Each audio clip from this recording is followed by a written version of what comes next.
우리가 인생을 살아가면서 필요한 것이 여러 가지가 있습니다.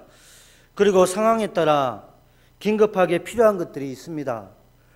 몸이 불편하면 건강이 필요하고 물질이 필요할 때도 있고, 뿐만 아니라 시험을 치면 좋은 성적을 기대하고 우리에게 그것을 구할 때가 있습니다.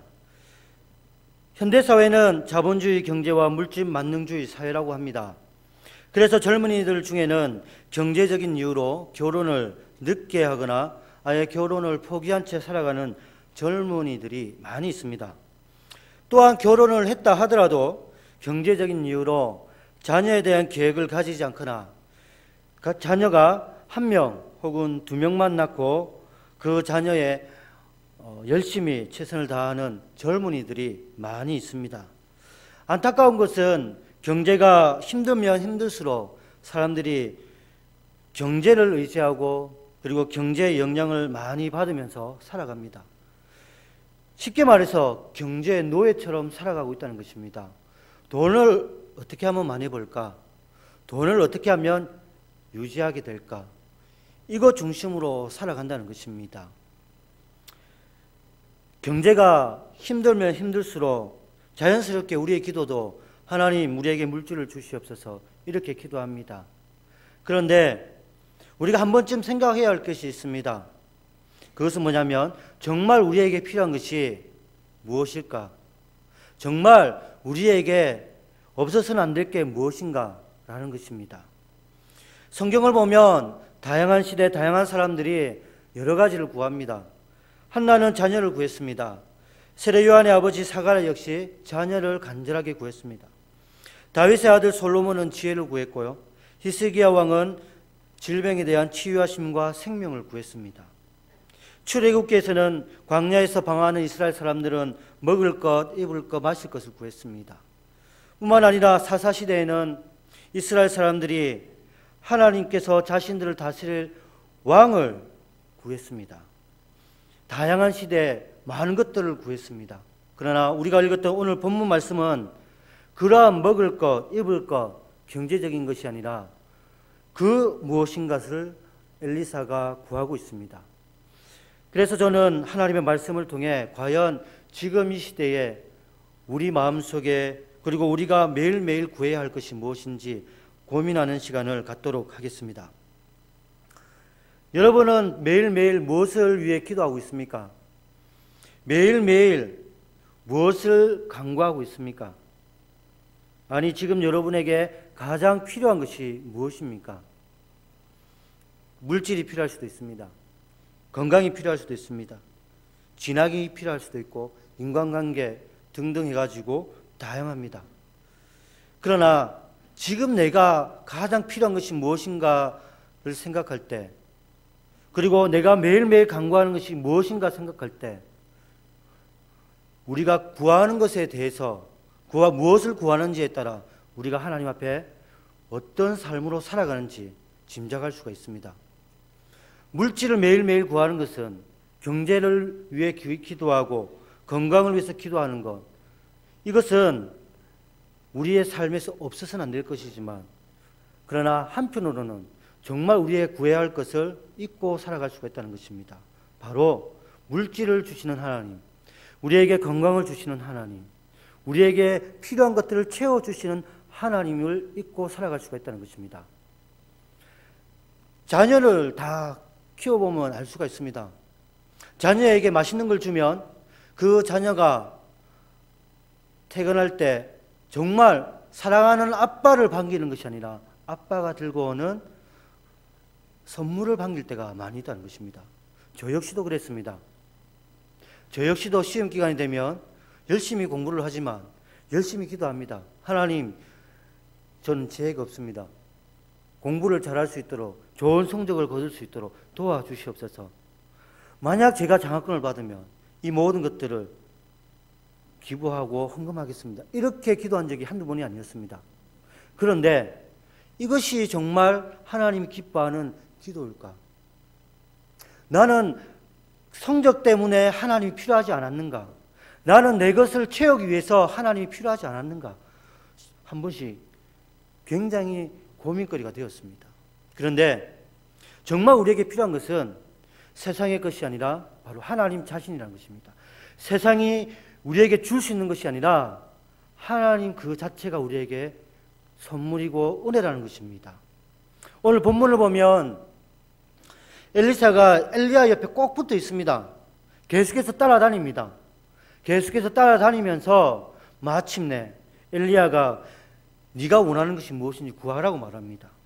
본문 9절을 보면 엘리야가 엘리사에게 나를 내게서 데려감을 당하기 전에 내가 내게 어떻게 할 줄 구하라. 이에 엘리사가 한 말이 있습니다. 이르되 당신의 성령이 하시는 역사가 갑절이나 내게 있게 하소서. 솔직히 저는 이 말씀 보고 헷갈렸습니다. 예전에 개역 한글을 볼 때는 이런 말이 나옵니다. 나를 내게서 취하기 전에 내가 내게 어떻게 할 것을 구하라 했을 때 엘리사가 당신의 영감이 갑절이나 내게 있기를 구하나이다. 솔직하게 저는 이 말씀에 많이 적응이 되어 있었습니다. 그래서 엘리사가 구한 것은 갑절의 영감이라고 봤습니다. 우리 한국 사람들은 숫자에 굉장히 민감합니다. 그래서 엘리사가 능력이 부족해가지고 갑절의 영감을 구했을 것이다. 엘리야가 가지고 있는 능력을 2배나 구했을 것이다 라고 생각할 수 있습니다. 문자적인 의미에는 그렇게 해석할 수도 있습니다. 그러나 더 구체적으로 살펴보면 엘리사가 엘리야에게 구한 것은 숫자적인 의미보다는 신명기에 나오는 그 말씀에 빗대어 공식적으로 하나님 앞에서 선지자의 사명을 감당하기 위해서 하나님의 것을 구했다는 것입니다. 신명기 21장 17절 말씀을 보면 장자로 인정하여 자기의 소유에서 그에게는 2 몫을 줄 것이니 그는 자기의 기력이 시작이라 장자의 권리가 그에게 있습니다. 그래서 저도 이 말씀을 보면 헷갈렸습니다. 그래서 다른 성경 버전을 보니까 참 쉽게 번역이 되어 있었습니다. 현대인의 성경을 보니까 여러분은 미운 여자의 아들이라도 먼저 난 자를 장남으로 인정하여 2 몫을 그에게 주도록 하십시오. 그는 자기 아버지의 정력의 첫 열매이며 장자권을 가진 자입니다. 다시 말해서 아무리 미운 여자의 아들이라도 그 아들이 장남으로 인정하여 그 장남에게 아버지의 일을 이어갈 수 있도록 해주는 겁니다. 다시 말해서 엘리야가 이제 하나님의 부르심을 받아 하나님 곁으로 가야 됩니다. 이어서 엘리사가 그 사명을 감당해야 되는데 엘리사가 그 사명을 감당할 수 있도록 엘리야가 가지고 있었던 그 권리, 하나님의 부르심, 그 사명을 받기를 원하신다는 거예요. 그냥 인위적인 우리가 스승과 제자의 관계를 뛰어넘어 이제는 엘리사가 하나님 앞에 선지자의 사명을 감당할 수 있도록 그 권한을 부여받는 것입니다. 2배의 유산을 받고 2배의 권한과 능력을 받기보다 하나님의 은혜와 하나님의 인정, 합당한 선지자가 되기 위해서 엘리사가 엘리야에게 간구를 하고 있다는 것입니다. 뿐만 아니라 엘리사는 엘리야 시대에 그 시대가 얼마나 험악하고 강팍한지 눈으로 보고 경험했던 사람입니다. 자신의 능력으로는 엘리야처럼 하기가 쉽지는 않습니다. 그래서 엘리야에 가지고 있었던 하나님이 주신 그 능력, 하나님의 능력을 구했던 것입니다. 갑질의 영감이라 해가지고 갑질의 능력이라 해가지고 단순히 엘리야가 가지고 있었던 능력을 구한 것이 아니라 하나님이 주시는 은혜, 하나님이 주시는 능력, 그것을 구했던 것입니다. 본문에서는 구하다라는 단어가 있습니다. 그리고 성경 여기저기에서 구하다라는 단어가 많이 등장합니다. 저는 이 본문을 읽을 때마다 마치 하나님께서 솔로몬에게 말씀하셨던 그 성경 구절이 생각납니다. 열왕기상 3장 5절 말씀입니다. 솔로몬이 기브온 산당에서 1000번제를 드리고 있었을 때 밤에 여호와께서 솔로몬의 꿈에 나타나셨습니다. 그리고 하신 말씀이 내가 내게 무엇을 줍고 너는 구하라. 저는 주일학교 시절에 선생님이 만약에 네가 하나님 앞에 기도할 때 하나님이 네가 원하는 게 뭐냐라고 물어보시면 잘 대답하라고 했습니다. 하나님 돈 주세요. 하나님 여자친구 주세요. 이렇게 말하면 하나님 안 주신다. 잘 생각해서 말해라. 정말 급한 거 그냥 순간적으로 말하면 안 된다. 항상 무엇을 대답할 것을 생각하라고 그렇게 배워왔습니다. 그래서 제게 오늘 본문 말씀을 읽으면 계속해서 이 말씀이 생각났던 것입니다. 솔로몬이 구한 것은 바로 하나님의 백성을 다스릴 수 있는 지혜를 구했습니다. 그 목적이 자신이 아니라 하나님이었습니다. 뿐만 아니라 성경에서는 특히 신약 성경에서는 우리에게 하나님께서 구할 수 있는 은혜를 주셨습니다. 기도할 수 있는 은혜. 요한복음 16장 24절을 보면 그날에는 너희가 아무것도 내게 묻지 아니하리라. 내가 진실로 진실로 너희에게 이르노니 너희가 무엇이든지 아버지께 구하는 것을 내 이름으로 주시리라 되어 있습니다. 그 밖에도 구하라 했습니다. 그러면 주신다고 했습니다. 찾으라 그리하면 찾게 될 것이다 했습니다. 두드리라 그러면 너희에게 열릴 것이다 했습니다. 하나님은 우리에게 구할 수 있는 특권과 은혜를 주셨습니다. 그래서 우리는 구할 수 있게 되는 겁니다. 믿음으로 우리가 하나님 앞에 간절히 구할 때 우리의 기도를 들어주신 하나님이 그것을 잊지 아니하시고 하나님의 때에 응답해 주신다는 것입니다. 저는 항상 기도할 때 마음속으로 고백하는 게 있습니다. 내가 너희 쓸 모든 것을 채우리라. 내가 하나님의 나라를 위해서 기도할 때 내게 필요한 것들이 여러 가지가 있습니다. 물질도 필요할 수도 있고 많은 사람들이 필요할 수도 있습니다. 그러나 먼저 구하는 것은 하나님의 뜻, 하나님의 은혜입니다. 그리고 하나님의 놀라운 인도하심입니다. 우리가 구할 때 우리를 꾸짖지 아니하시는 하나님이 우리에게 주신다는 것을 여러분 믿고 구하는 것이 중요합니다. 또 중요한 것은 뭐냐면 우리가 무엇을 구하느냐에 따라 우리의 신앙이, 우리의 가치관이, 그리고 우리의 미래가 달라질 수 있다는 사실입니다. 우리에게 있어서 최고의 선물, 최고의 은혜는 예수 그리스도입니다. 예수 그리스도의 십자가입니다. 시대가 변해도 우리가 그리스도인답게 살아가기 위해서 가장 필요한 것은 바로 예수 그리스도입니다. 왜냐하면 예수 그리스도가 우리의 주인이기 때문입니다.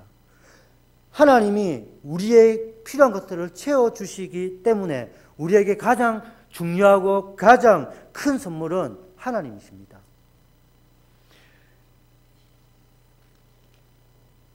오늘 우리가 하나님 앞에 구할 때 먼저 하나님을 구하시기 바랍니다.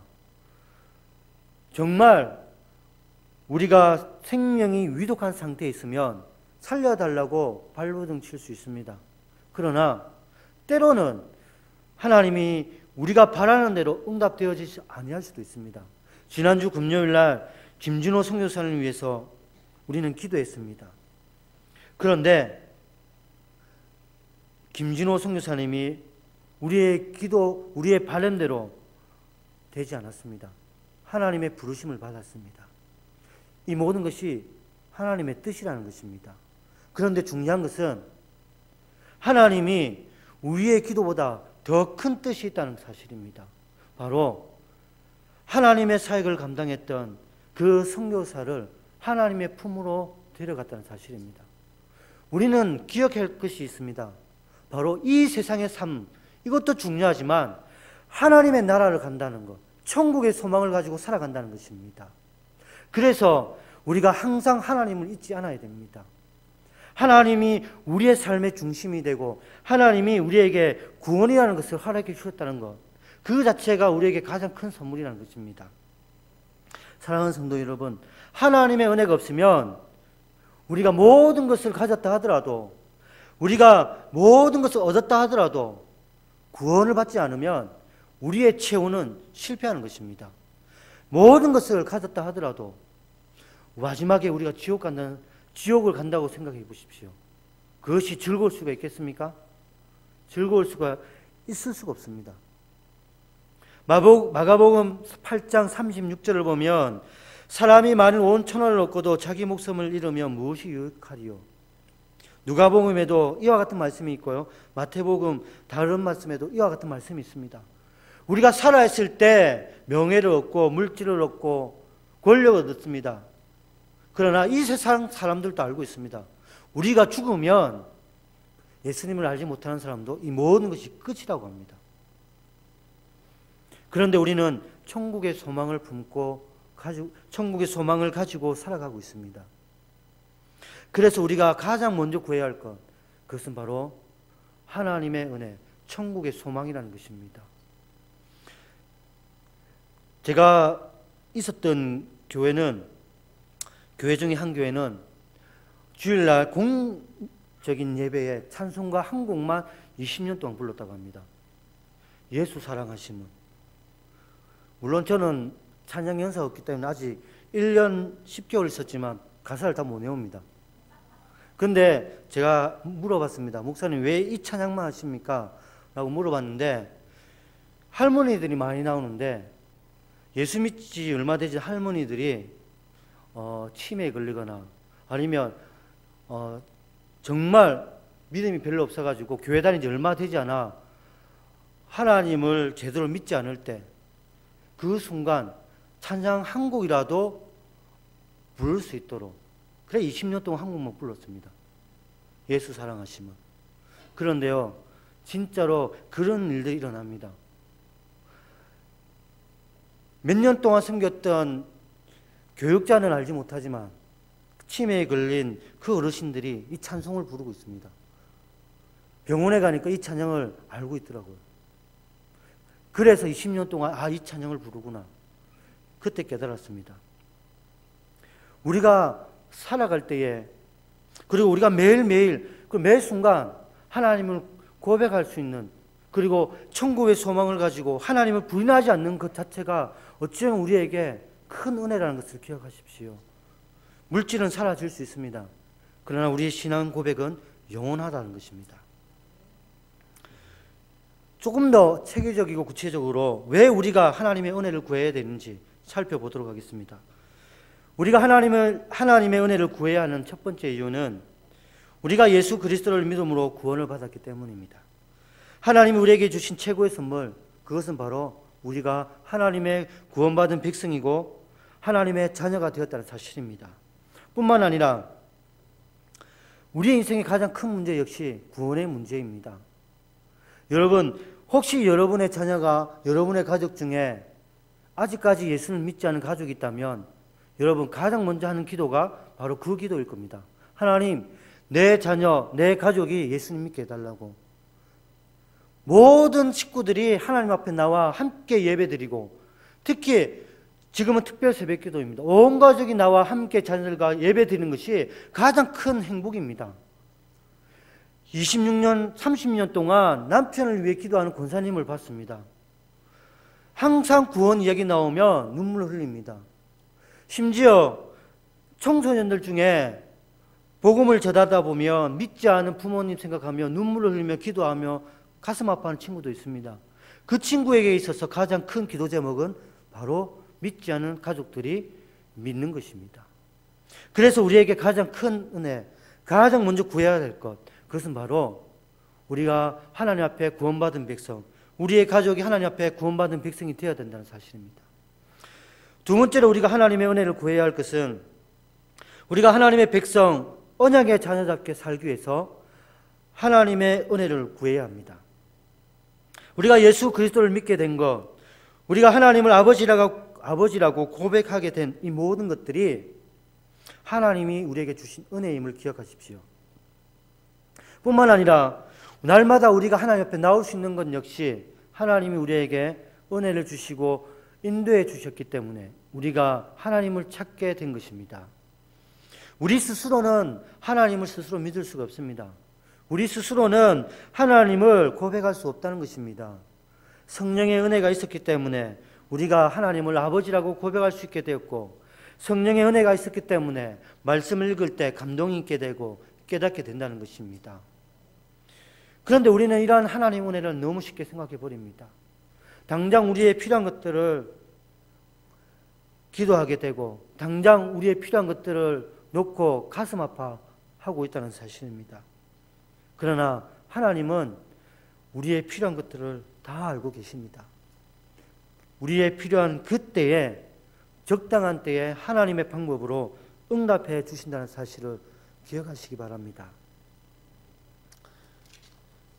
마지막 세 번째로 우리에게 하나님의 은혜가 필요한 것은 우리가 가지고 있는 수고하고 무거운 짐을 내려놓고 하나님이 주시는 힘과 평안을 얻기 위해서입니다. 물질을 얻었다 해가지고 건강이 회복되었다 해서 명예를 얻었다 해서 자녀들이 좋은 직장에 다닌다고 해서 순간적으로 만족할 수는 있습니다. 그러나 그 기쁨과 만족 역시 얼마 지나지 않으면 사라질 수 있습니다. 그러나 우리가 힘들 때마다 하나님 앞에 기도하면 하나님께서 우리에게 평안을 주십니다. 하나님 우리에게 세상이 주지 못하는 은혜를 주신다는 것입니다. 마태복음 11장 28절을 보면 수고하고 무거운 짐진 자들아 다 내게로 오라 내가 너희를 쉬게 하리라. 요한복음 14장 27절을 보면 평안을 너희에게 끼치노니 곧 나의 평안을 너희에게 주노라. 내가 너희에게 주는 것은 세상이 주는 것과 같지 아니하리라. 너희는 마음에 근심하지도 말고 두려워하지도 말라. 이렇게 말씀하셨습니다. 우리가 하나님 앞에 믿음으로 내려놓을 때마다 때로는 우리의 방법대로 응답받지 못할지라도 하나님 우리에게 평안을 주시고 기쁨을 주신다는 것입니다. 저는 하박국 선지자의 고백을 참 많이 되새깁니다. 먹을 것이 없습니다. 입을 것이 없습니다. 나라는 패망을 앞두고 있습니다.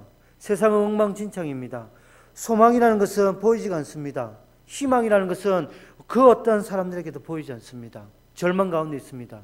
그럼에도 여호와를 인하여 즐거워하고 기뻐하는 선지자의 고백이 제 고백이 되기를 항상 기도합니다. 사랑하는 성도 여러분, 하나님의 은혜가 있으면 팔이 한 개가 없어도 기뻐할 수 있습니다. 다리가 불편해도 감사할 수가 있습니다.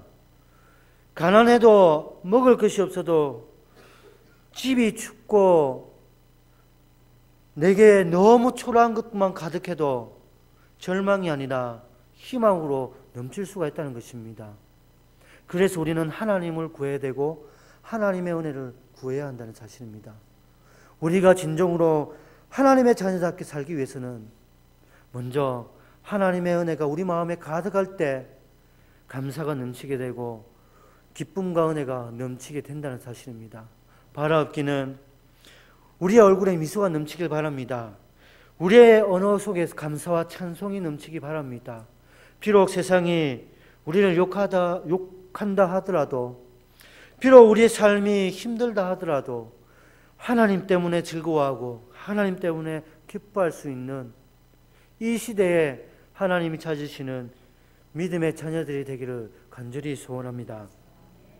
말씀을 정리하겠습니다. 이번 주간 계속해서 이른비 특별 새벽기도가 진행되고 있습니다. 바라옵기는 세상의 것 구할 수 있습니다. 그러나 그것을 주시는 하나님을 구하십시오. 하나님 내게 은혜를 주십시오. 세상의 것 없어도 하나님만 고백하고 찬양할 수 있는 은혜, 명예가 없어도 물질이 부족해도 하나님 때문에 즐거워할 수 있는 평안과 기쁨을 주시옵소서. 영원히 사라지지 않는 하나님의 은혜가 충만할 수 있도록 도와주시옵소서. 그리고 가족들을 위해 기도할 때 우리의 자녀들은 경제적인 어려움 때문에 슬퍼하고 낭망하는 것이 아니라 그럼에도 불구하고 하나님 때문에 찬양하고 하나님 때문에 감사할 수 있는 우리의 믿음의 자녀들, 하나님을 원망하고 부인하는 자녀들이 아니라 오직 하나님만 고백할 수 있는 자녀들이 되게 해달라고 기도하십시오. 여러분이 제가 우리의 다음 세대에 줄 수 있는 최고의 선물, 그것은 바로 하나님이십니다. 우리가 불렀던 그 찬양의 가사처럼 사마리아에 있는 우물가의 여인이 구한 건, 그 여인이 원했던 것은 영원히 마르지 않는 물이었습니다. 그러나 그녀가 얻었던 것은 바로 예수 그리스도입니다. 예수 그리스도를 만난 뒤에 이 여인이 변화된 삶을 살아왔습니다. 진정으로 내 신앙이 변화되기 원한다면, 진정으로 우리 자녀들이 변화되기 원한다면 진정으로 교회를 통해 이 세상이 변화되기 원한다면 내게 하나님의 은혜가 충만해야 됩니다. 내게 하나님의 말씀과 하나님이 주시는 구원의 기쁨과 예배의 기쁨이 가득해야 된다는 것입니다. 여러분, 이것을 함께 구하기를 원합니다. 예수님을 처음 만났을 때 하나님 없이는 살 수 없었던 것처럼 먹을 것이 없어도 기뻐하고 아무리 교회가 멀어도 걸어가면서 기뻐하며 기대했던 그 삶, 하나님 다시 회복시켜 주시옵소서. 하나님 때문에 예배 시간이 기다려지고 말씀 때문에 예배 시간이 풍성할 수 있도록 내가 먼저 변화되면 내 이웃이 변화될 수 있고 공동체가 변화될 수 있습니다. 하나님, 나를 먼저 변화시켜 주시옵소서. 그런 우리 기도가 이 시간 함께하기 원합니다.